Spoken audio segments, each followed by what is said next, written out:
बुढ़ापे में माँ बाप को अलग से भोजन बनाना पड़े। तुमको जन्म दिया, तुमको होश में लाए हो, तुम्हारी जिंदगी को उन्होंने ये प्रयास किया कि या तो हम किसान बना दें अपने बेटे को अच्छा, और यदि बेटा शिक्षा की क्रांति में आगे बढ़ता है तो हम उसे कलेक्टर बना दें, और यदि वो किसान अच्छा बनता है तो हमारे आशीर्वाद से वो किसान ही नहीं रहेगा, वो किसानों का नेता बन के मिनिस्टर हो सकता है। प्यारे, भावना उसकी जुड़ी है। बोलो, जुड़ी है कि नहीं जुड़ी है? लेकिन आज ये कैसी विडंबना कि माँ बाप रो रहे हैं, अलग भोजन बना रहे हैं, उनकी संतानें अपना अलग भोजन बना रही हैं, अलग खिचड़ी पका रही हैं उनकी संतानें। कारण क्या है प्यारे? कारण ये विडंबना है। ऐसे कम उदाहरण हैं, शायद 10-20% ऐसे उदाहरण होंगे कि पति भोजन अलग बना रहा हो, पत्नी भोजन अलग बना रही हो। ऐसे 10-5% मिल जाएंगे, ऐसे भी मिलेंगे, ऐसी बात नहीं, ऐसे भी मिलेंगे। और ऐसे भी मिलेंगे कि पत्नी को पति ही भोजन रोज बना के खिला रहा है, ऐसे भी मिलेंगे उदाहरण। ऐसे भी इस देश में उदाहरण मिलेंगे कि पूरा पति ही भोजन, प्रसाद, चाय, पानी सब कंप्लीट करके लो। ऐसे भी उदाहरण मिलेंगे। ऐसे भी उदाहरण है कि पत्नी अलग भोजन बना रही है, पति अलग भोजन बना रहा है, पुत्र अलग भोजन बना रहा है, पुत्र वधू अलग भोजन, ऐसे भी प्रमाण मिलेंगे। लेकिन 60% प्रमाण ऐसे मिल रहे हैं कि जिनमें माता पिता भोजन अलग बना रहे हैं और पुत्र और पुत्र वधू भोजन अलग बना के तैयार कर रहे हैं।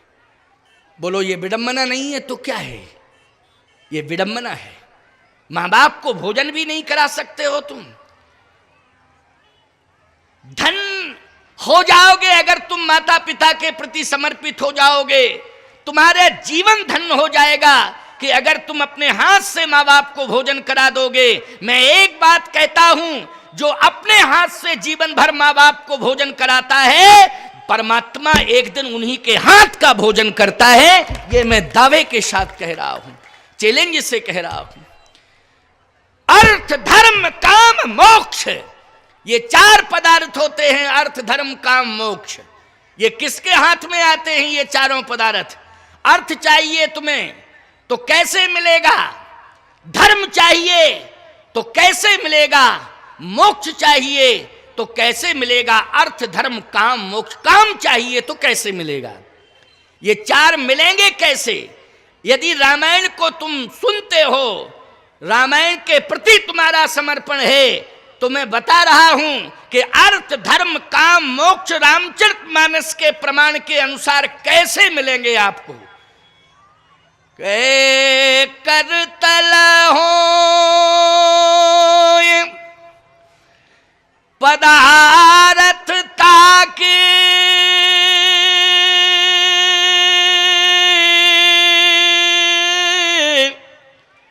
प्रिय पितु मातु प्राण समझा के, प्रिय पितु मातु प्राण समझा के।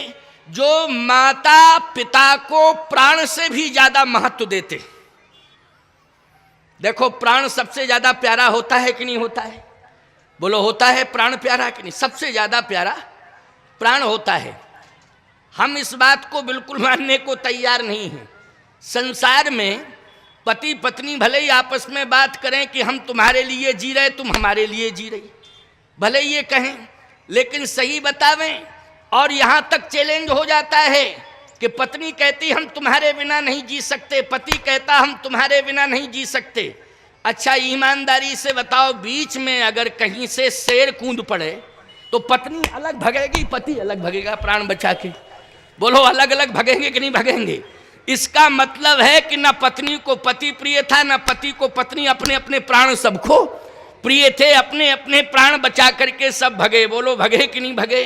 सही बात तो यही है। लेकिन सत्य प्यारे ये है, मैं दावे के साथ कह रहा हूं कि प्राण सबसे ज्यादा प्रिय हैं। लेकिन शास्त्र कहता है कि जो प्राण से भी ज्यादा प्रिय माता पिता को समझता है, अर्थ धर्म काम मोक्ष अपने आप उसके हाथ में आ जाते हैं। प्रयास करने की जरूरत नहीं पड़ती है, अपने आप उसके हाथ में अर्थ धर्म काम मोक्ष आ जाते हैं। इसलिए करतल हो पदार्थता के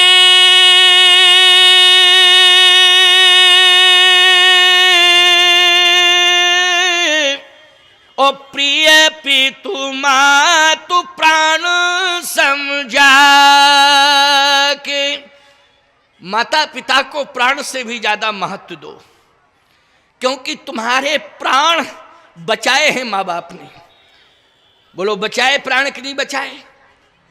अच्छा बोलो भाई, तुम माँ के उदर में थे, उदाहरण दे रहा हूं, माँ के उदर में थे, ठंडी का मौसम है, समझना इस बात को, ठंडी का मौसम है और तुम माँ के उदर में हो और जनवरी की कड़ाके की ठंडी में माँ 2 किलो दही में शक्कर डाल के जनवरी के रात्रि के 12 बजे पी जाए। बोलो भाई, तो तुम्हारा क्या होगा अंदर? तुम पेट में हो और वो 2 लीटर दही जाएगा अंदर। बोलो उस समय तुम्हें कौन याद आएगा? जल्दी बोलो, बोलो कौन याद आएगा? मैं मानता हूं कि मां को भी नुकसान पहुंचेगा, मां को भी नुकसान पहुंचेगा, शायद मां भी जिंदगी और मौत की लड़ाई लड़ने लग जाए। लेकिन सत्य कहता हूं आपसे, एक बार मां भले ही सोच ले कि मुझे दही पी के मरना है, मुझे जहर पी के मरना है, लेकिन जैसे ही वो दही हो चाहे जहर हो मुंह पर आएगा तो बेटे की याद आएगी कि नहीं नहीं, बेटा मेरे उदर में है, इसके प्राण बचाना मेरा परम धर्म है। बोलो भाई, इसके प्राण बचाना मेरा परम धर्म है।